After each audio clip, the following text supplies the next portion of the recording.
Hey everyone, it's Maria with the Strip View Live Success Talk Show, and I'm here with the legendary, classy Janet Attwood. Thank you so much for being here, Janet. You're so wonderful. I'm glad to see you again. Huh? Well, me too. Last time was Las Vegas. It was. God, that's so weird, isn't it?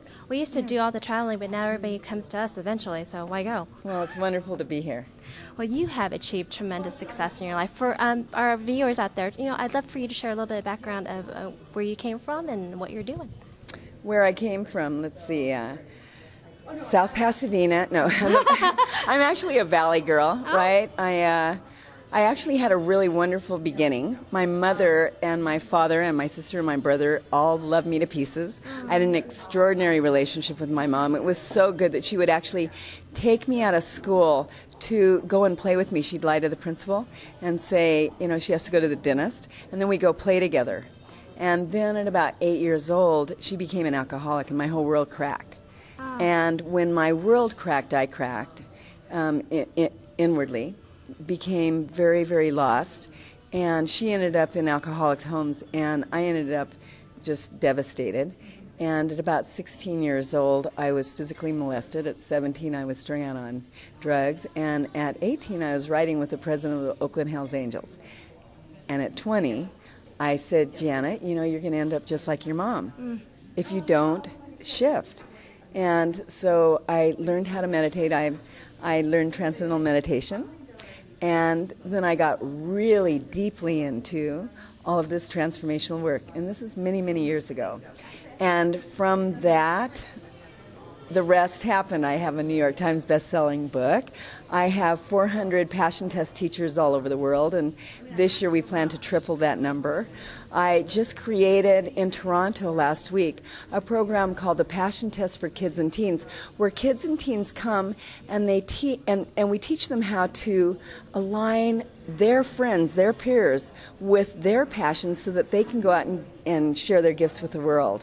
And so we had these 9-year-olds, 13 years old, learning how to give the passion test, this very simple process that aligns anyone with those things that matter most to them. So right now, that's a lot of what I'm doing. I'm working with kids in lockdown detention centers and homeless shelters. Wow. That's one of my passions, and I go on and on. There's just so much that happens when you get really clear. One of the things that we talk about in the passion test is when you are clear, what you choose to show up in your life will, and only to the extent that you're clear. So when I got really clear on what mattered most to me, it's the same thing that happens to everyone who takes the passion test. You become what's called a passionate magnet, where all the people, places, or things that you need. Synchronicity really starts to happen because what you love and God's will, or higher power, however you want to put that energy that's greater than yourself, is one and the same. And so when you start to get really crystal clear on what matters most to you, and then you start choosing in favor of those things, right, then that's where all the support comes, because that's what you're supposed to be doing here on this planet. There's this incredible book. We call it the companion book to the Passion Test. It's called Success Built to Last. And what these authors did was they went and they interviewed over 300 highly successful people who knew long success over 30 years, Lance Armstrong, Maya Angelou, Jimmy Carter. And they found that all of them had the same thing in common. And what they had in common was that they were all doing something that had great meaning to them. In other words, they were living their passion. So I'm very passionate about this, that everyone, right, get very clear on what it is they're passionate about. They could go to the Passion Test site. It's is it all right if I give absolutely. it? www.thepassiontest.com. And they can go up, and there's this program. It's called the Passion Test Online. They can actually take the Passion Test online to align with what their passions are. It even has this incredible option to it called the decision meter, where you write down what your passions are, and then you say, okay, like, I want to go to France. And then you look at your passions, and the decision meter will show you whether or not you're choosing in favor of your passion or against it. Because the secret to living a passionate life is simply this: whenever you're faced with a decision or a choice or an opportunity, choose in favor of your passion. So this passion test online keeps people in alignment with what matters most to them so that they can go out and truly live a passionate life. It's just simply a choice, so it keeps them choosing in favor of what matters most to them. Oh, that's amazing. And it seems like that's the theme, and I truly believe in that. When you love what you do, you feel more confident, and it's just joy when you're working with people. And I want you to tap into the people right now who are saying it's easy for people who already know what their passion is, right? And they're on path. Good. What about those people who say, I have no idea? Yeah, absolutely, and I love that question. One of the things that I do is I work with women in homeless shelters and kids in lockdown detention centers, and all of them always say this, like, I have no clue what I'm passionate about. I can hardly get out of bed. Yeah. And I say, I understand. I do understand. And so what advice I have for them is, if you can't think about what you love, then think about all the things you never want to have happen to you again. And write those things down, and then turn them completely around.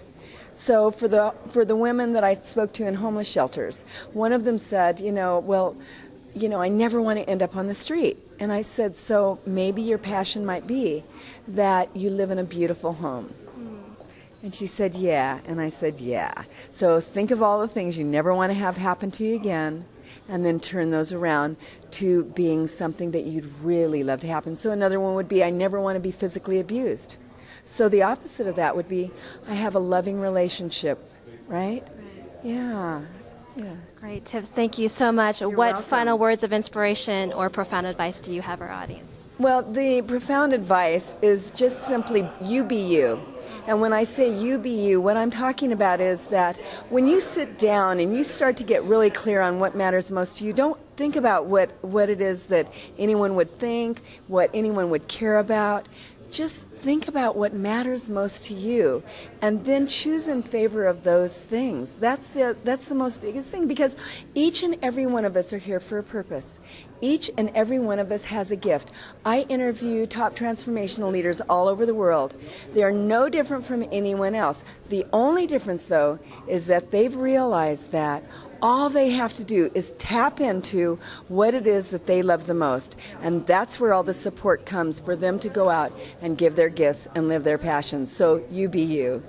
Thank you so much for blessing us with your presence today. Ladies and gentlemen, Janet Attwood. Yay! Thank you.